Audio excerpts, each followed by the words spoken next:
Hi everyone, it's great to be able to speak to you today, and if you've been following our daily blogs you'll know that we've been talking about and thinking about the Lord's Prayer, found in Matthew 6:13. The Lord's Prayer is very familiar to all of us.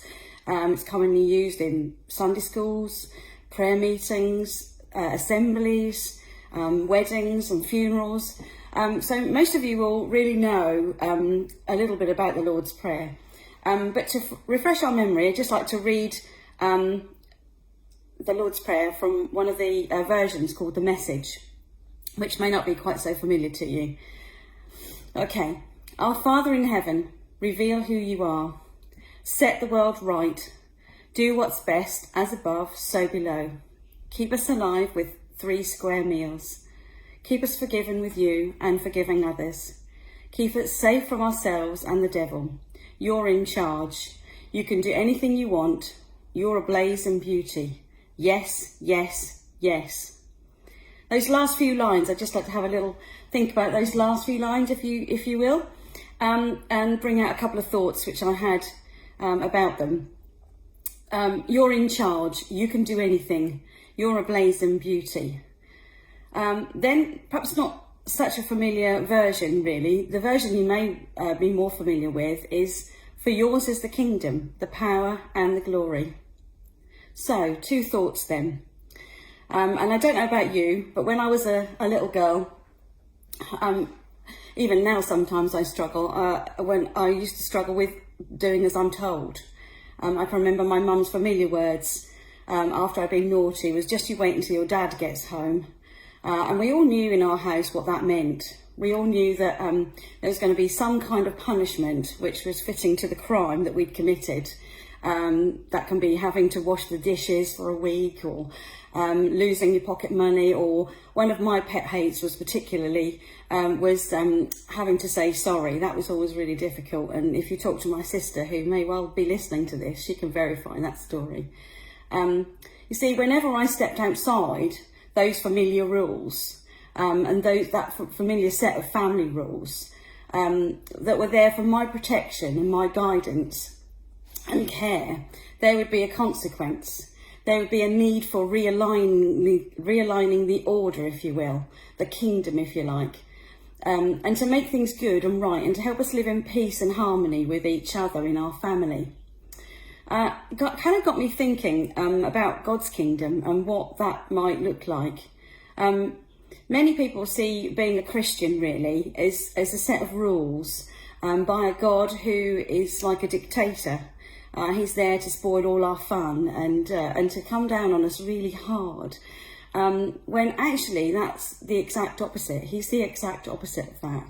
God's kingdom is set up for us through love.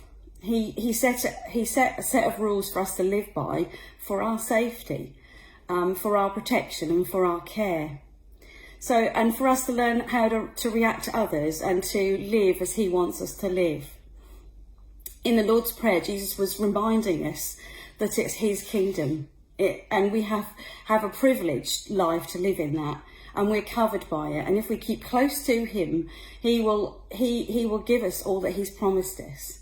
God's kingdom is all about protection. He's a God of love, and he's a God of a different way of living, a way of preferring others to going our own way and having our own way of doing stuff.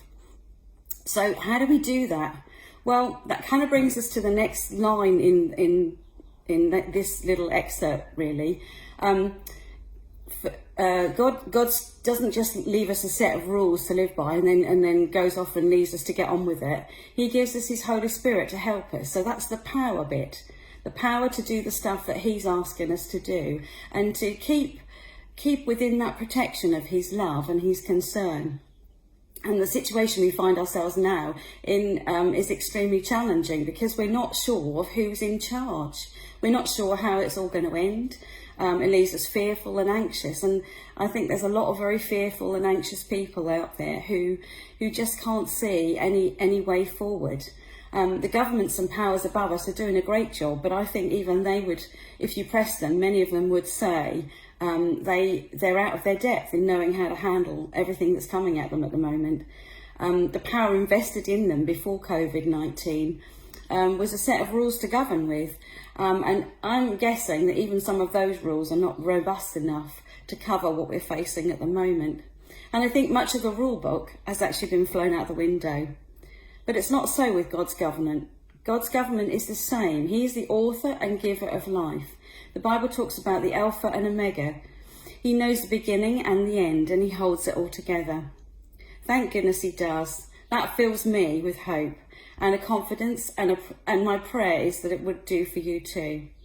That the King who knows us the best, loves us the most, and holds us all together.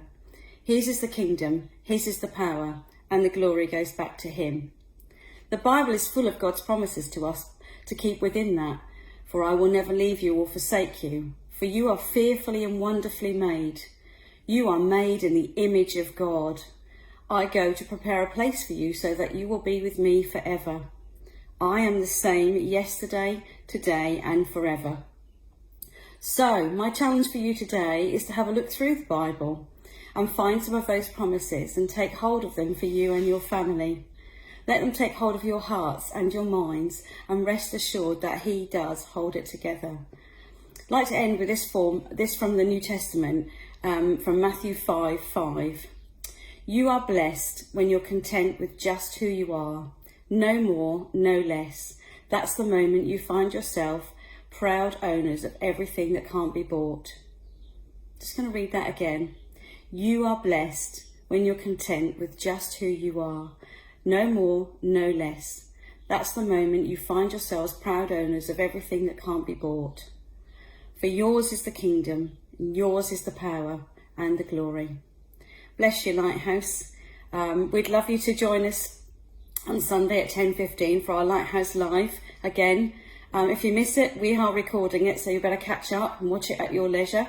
You can also find our blogs on our YouTube channel, on our Facebook page, and also on our website, which is www.lighthousecommunitychurchsheringham.org. Please do take care and keep well and keep safe. We miss you all, but we'll see you soon. Thank you.